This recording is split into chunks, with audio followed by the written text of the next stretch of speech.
good morning. I'm about to set off on Bret Anderson's biggest trip so far. That does sound a bit odd actually, because quite simply I've only done 109 miles in it so far, so it's not difficult to beat.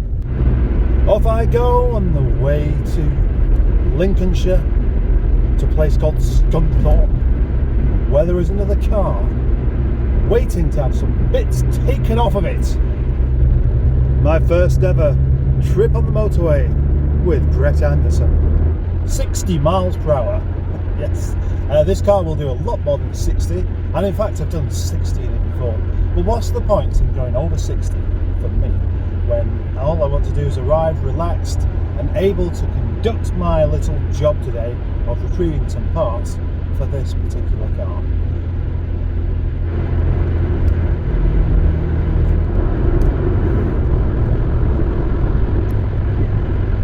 Stupid cactus. The radio's not working properly.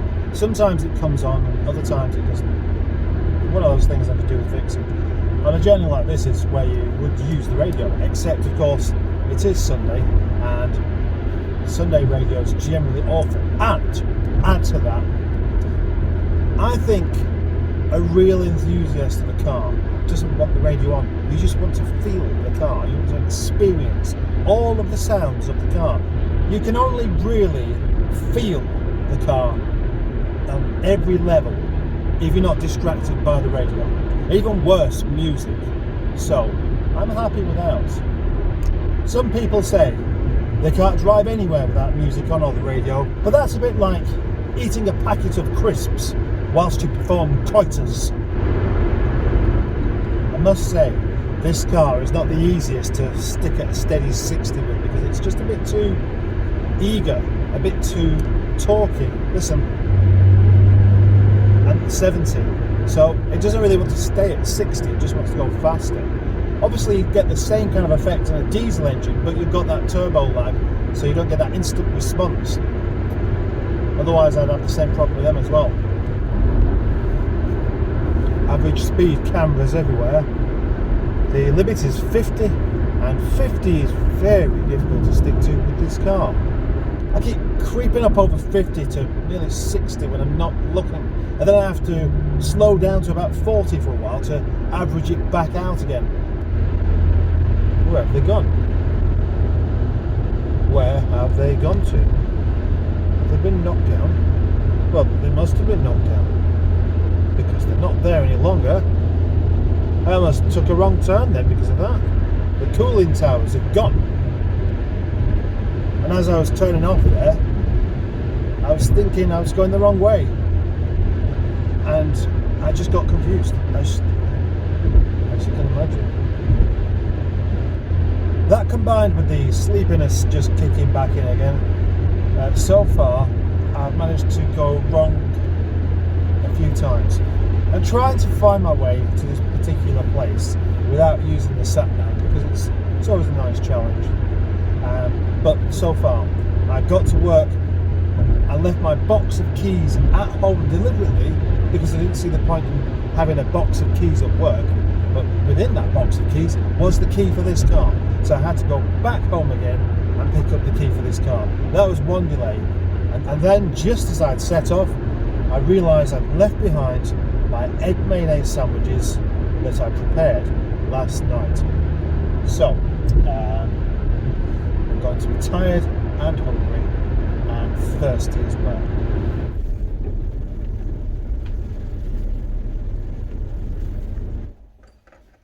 Hello! Hello! Hello! Is there anybody here? Can you hear me, Mother? No.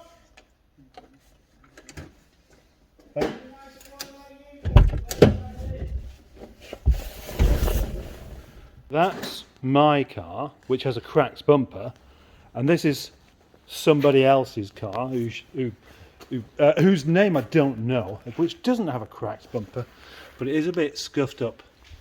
And this wing is quite dented, but at least this bit isn't completely ruined, so I will see if I can mend it. And this car is George, who's been on one of my videos before, driven by a lovely young squirrel abusing chap.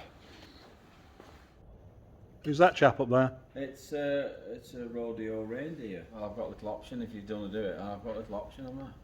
Do you want me to be in racing mode? Yeah, I do. I want to see how fast it goes. Cruising like that. Yeah. And so the work began of me lying down on the floor, removing this bumper, whilst drinking more than one cup of tea.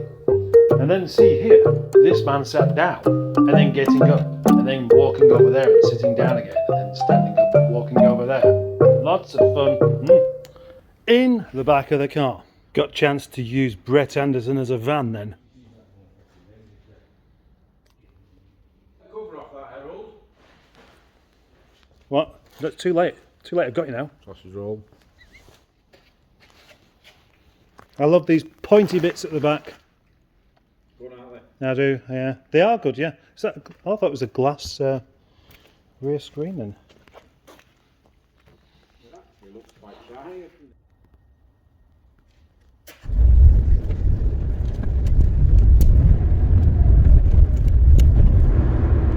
That was a rather jolly time actually. Armed with my new bumper and a wing that is pretty battered actually, but still better fitting than the one I have. I shall go back to work, fit this on another time. My friend Peter's going to take the wing that I have on this car and see if he can make that one better, see if he can mend it, and then he said he'll give it me back.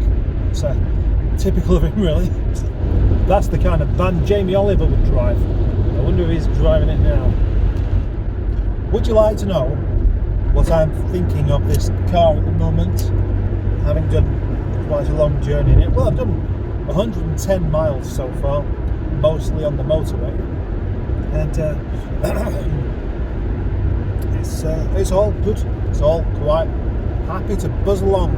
Do you know, I do think that with this engine could have done with a 6th gear though. It does feel a bit like it's just buzzing along a little bit. And I will say the 45 is probably just a bit more refined on the motorway. But there we go.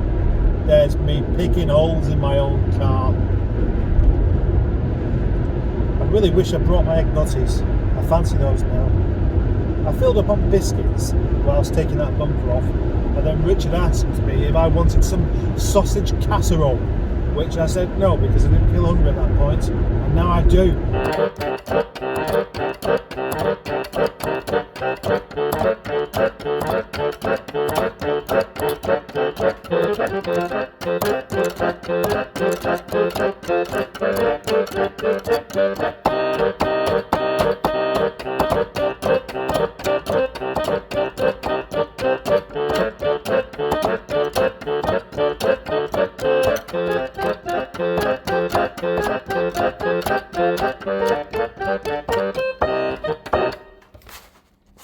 Every time I go on some sort of trip out, I end up stuck on the M62 or the M1 because of a crash. And about 10 miles away from home, Scunthorpe Bridge, and the traffic is at a complete standstill.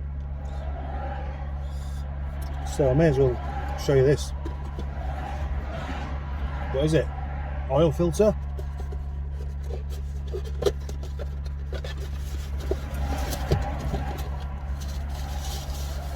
No, it's the MG mug. I've had it given to me today. It will go perfectly on the R8 T shelf. Good, eh?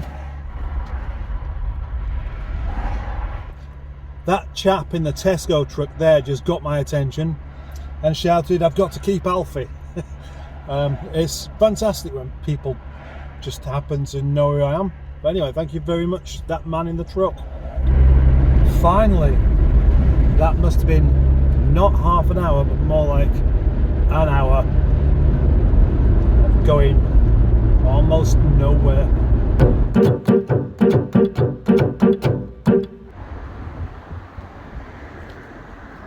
first proper drive in Albert Einstein.